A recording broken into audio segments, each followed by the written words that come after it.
نے موت کا تصور باقی تمام مذاہب سے جدا دیا۔ کسی نے کہا کہ موت ختم ہو جانے کا نام ہے، انہوں نے ڈیڈ باڈی کو جلایا اور راکھ کو پانی میں بہایا۔ کسی نے موت کو فلاح کا سبب قرار دیا، انہوں نے جسم کے ٹکڑے کاٹ کے پرندوں کے آگے ڈال دیے۔ اسلام نے ان سب سے ہٹ کر ایک جداگانہ تصور موت کا پیش کیا، جس میں یہ واضح کیا کہ موت ختم ہو جانے کا نام نہیں، بلکہ ایک جہان سے اگلے جہان میں منتقل ہونے کا نام ہے۔ اس لیے فقہا نے اس میں تفصیل سے بحث کی کہ کسی کی موت کے بعد احکام کیا ہیں جنائز کے، کیسے کسی کے لیے ہم کفن و دفن کا اہتمام کریں گے۔ سب سے پہلے ہم بات کرتے ہیں کہ اگر کوئی شخص بیمار ہو تو انسان کو اس کی عیادت کے لیے جانا چاہیے۔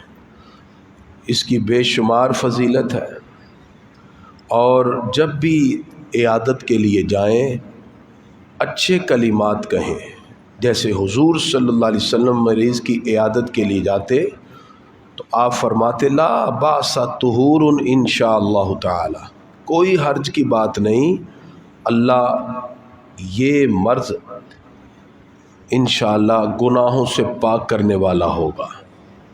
یہ جملہ تسلی کا سبب بنتا۔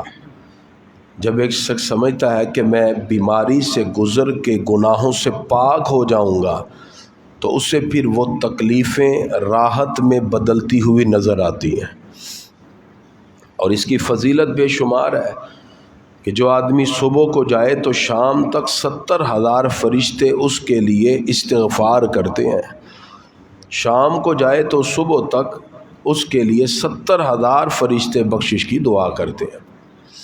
اس لیے جب کوئی بیمار ہو تو ہمیں ضرور عیادت کے لیے جانا چاہیے۔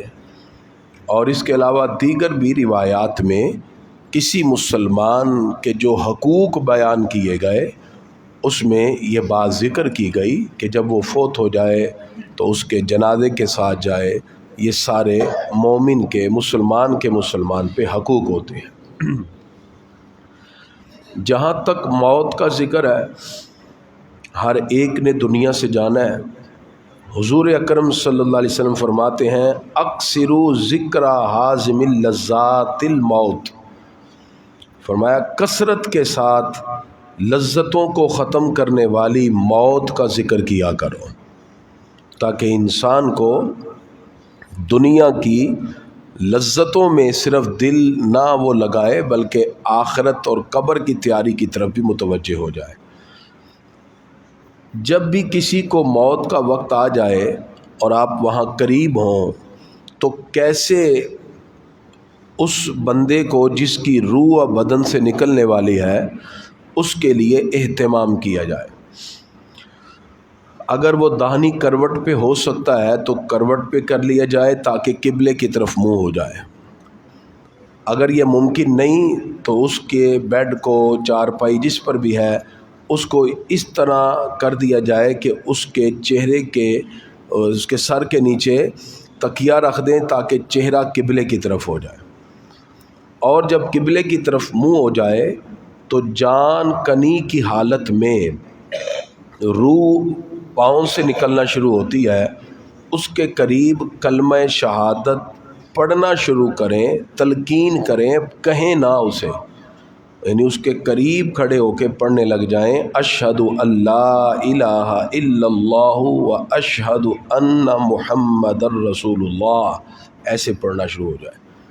جس وقت یہ پڑھیں گے تو اس کی زبان سے بھی یہ کلمات نکل آئیں گے، اور جس کے زبان سے یہ کلمات ادا ہو گئے اس کا خاتمہ بالخیر ہو گیا۔ اگر آپ اس کو کہیں گے پڑھ ممکن ہے وہ اس وقت روح کے نکلنے کی تکلیف میں ہے، جان کنی کی حالت میں ہے، ممکن ہے وہ انکار کر دے، وہ کوئی اور کلمہ کہہ دے، اس سختی کی حالت میں کہنے کی بجائے اس کے قریب کھڑے ہو کے کلمہ پڑھیں یا لا الہ الا اللہ محمد الرسول اللہ ایسے پڑھا جائے، تو سرکار فرماتے ہیں جس کا آخری کلمہ لا الہ الا اللہ ہو گیا داخل الجنہ، وہ جنت میں داخل ہو جائے گا۔ تو موت کے وقت فرشتے رحمت والے ہوتے ہیں، اس لیے اگر کوئی جنبی ہے اور کوئی ایام مخصوصہ والی عورتیں ہیں ان کو جدا کر دیا جائے، الگ کیا جائے تاکہ وہاں رحمت والے فرشتے داخل ہو جائیں۔ جس وقت روح نکل جاتی ہے تو انسان کی آنکھیں کھلی رہتی ہیں، حضور اکرم صلی اللہ علیہ وسلم فرماتے ہیں اس کی وجہ، اب وہ بندہ جب اس کی روح نکل رہی ہے وہ روح کو جاتے ہوئے دیکھ رہا ہوتا ہے کہ زندگی میرے ساتھ گزار کے اب دیکھ چھوڑ کے مجھے جا رہی ہے، آنکھیں کھلی کی کھلی رہتی ہیں۔ اس لیے سرکار فرماتے ہیں جب فوت ہو جائے بندہ تو اس کے جبڑے کو باندھ دیا جائے اور اس کی آنکھیں بند کی جائیں، بسم اللہ وعلی ملتی رسول اللہ صلی اللہ علیہ وسلم، یہ پڑھتے ہوئے اس کی آنکھیں بند کر دی جائیں۔ گرامی قدرات، موت کے وقت اگر کوئی ایسا عمل انسان دیکھے یا سنے جو کہ اسلام کی تعلیمات کے برعکس ہو، پھر بھی اس کو ظاہر نہیں کرنا چاہیے، اس کو چھپانا چاہیے اور امید یہی رکھنی چاہیے کہ اللہ نے اس کو خاتمہ ایمان پر ہی دیا ہے۔ ٹھیک ہے جی، اگر کوئی اچھی چیز دیکھیں تو اس کا اظہار کرنا چاہیے، موت کے وقت یا روح کے نکلتے وقت کوئی اچھا عمل دیکھے انسان تو اس کو اس کا اظہار کر دینا چاہیے۔ مسلمان ہونے کے ناطے اگلا جو ہمارے لیے اس پر حق بنتا ہے وہ اس کا غسل ہے۔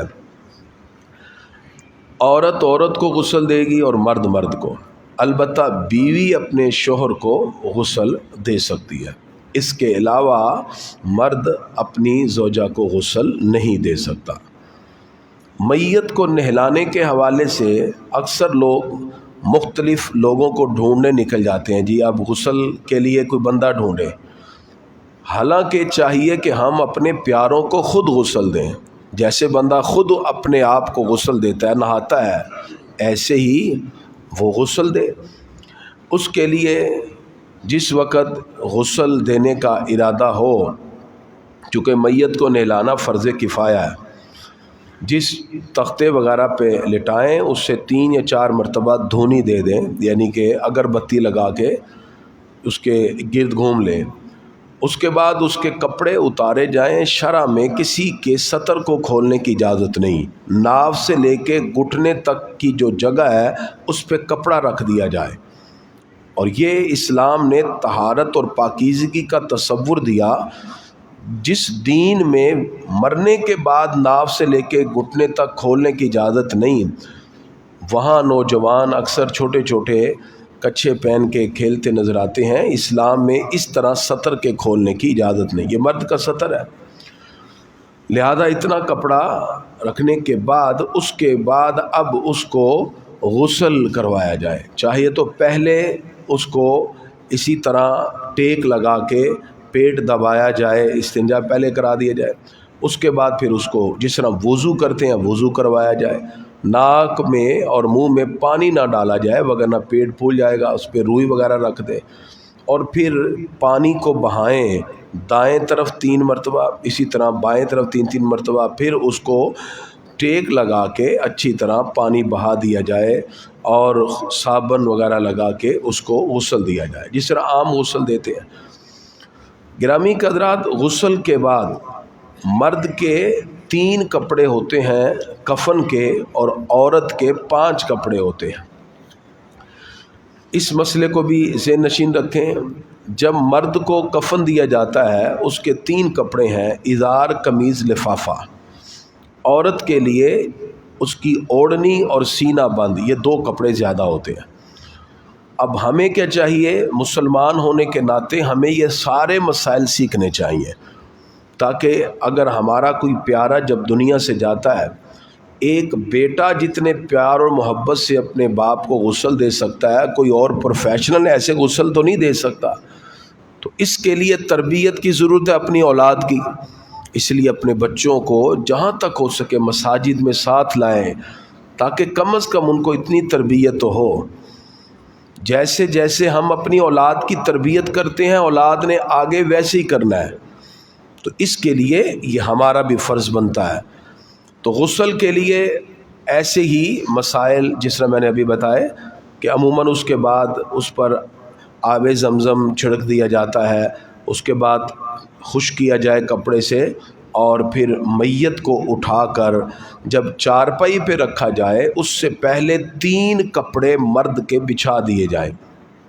3 کپڑوں میں پہلا اس کے قد سے تھوڑا بڑا ہوتا ہے، اسے لفافہ کہتے ہیں.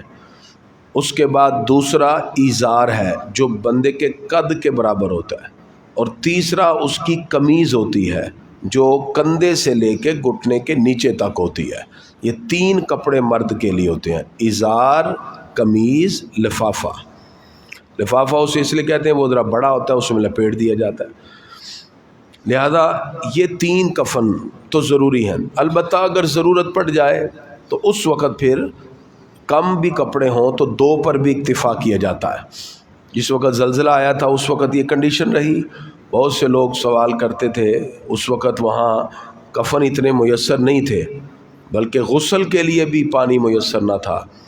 پھر تیمم کرا کے یہ بھی مسئلہ ذہن میں رکھیں، پانی نہ ہو تو اب ظاہری بات ہے ایسے تو نہیں، پھر میت کو تیمم کروایا جاتا ہے، اور تیمم کروا کے جو بھی کپڑے مل رہے تھے اسی کے ساتھ کفن دے کے اجتماعی قبریں بنائی گئی. 100 150 لوگوں کی اکٹھی قبریں بنائی جاتی تھیں جس وقت زلزلہ آیا تھا. یہ کنڈیشن تھی اس وقت. بہرحال اگر عذر نہیں ہے تو کم از کم 3 کپڑے، ازار، قمیض، لفافہ، یہ 3 کپڑوں میں اس کو کفن دیا جائے گا. اس کا طریقہ کار یہی ہے کہ چارپائی پر سب سے پہلے لفافہ جو بڑی چادر ہے وہ بچھائی جائے، اس کے اوپر پھر ازار، اس کے اوپر پھر قمیض. قمیض کے 2 پلو ہوتے ہیں، ایک پلو اٹھا دیا جائے تاکہ اس کے سر کو اس میں سے نکالا جائے. غسل دینے کے بعد پھر اس کی میت کو اٹھا کر چارپائی پہ رکھا جائے اور اس کے قمیض کو سیدھا کر دیا جائے، اور جو کپڑا ستر چھپانے کے لیے رکھا تھا وہ اب گیلا ہو چکا ہوگا، اس کو نکال دیا جائے، اور اس کے بعد بائیں طرف سے شروع کریں اور دائیں کو، اور دائیں سے شروع کریں اور بائیں کو. اسی طرح پہلے ایزار کو لپیٹا جائے اور اس کے بعد پھر لفافہ جو بڑی چادر ہے کفن کی اس کو بھی بائیں سے دائیں اور دائیں سے بائیں، اور پھر پیٹ درمیان سے بھی باندھ دیا جائے اور پاؤں کی طرف سے بھی تاکہ کفن کھلے نہ، اور اسی طرح سر کی طرف سے بھی. اور یہ سارے امور ہمیں کوشش کر کے خود کرنے چاہیے تاکہ ہم جس وقت کسی کے لیے غسل میں، کفن میں، اس میں شریک ہوتے ہیں تو ساتھ اچھی اچھی دعائیں کی جائیں. حضور اکرم صلی اللہ علیہ وسلم فرماتے ہیں کہ جب ایسی حالت میں تم دعا کرو گے فَإِنَّ الْمَلَائِكَةَ يُؤْمِنُونَ بِمَا تَقُولُونَ، جو تم دعا کرو گے فرشتے اس پہ آمین کہیں گے. فرشتے اور ملائکہ حاضر ہوتے ہیں، اس لیے اچھی اچھی دعائیں اس حالت میں غسل کے وقت بھی اور کفن پہناتے ہوئے بھی کرنی چاہیے.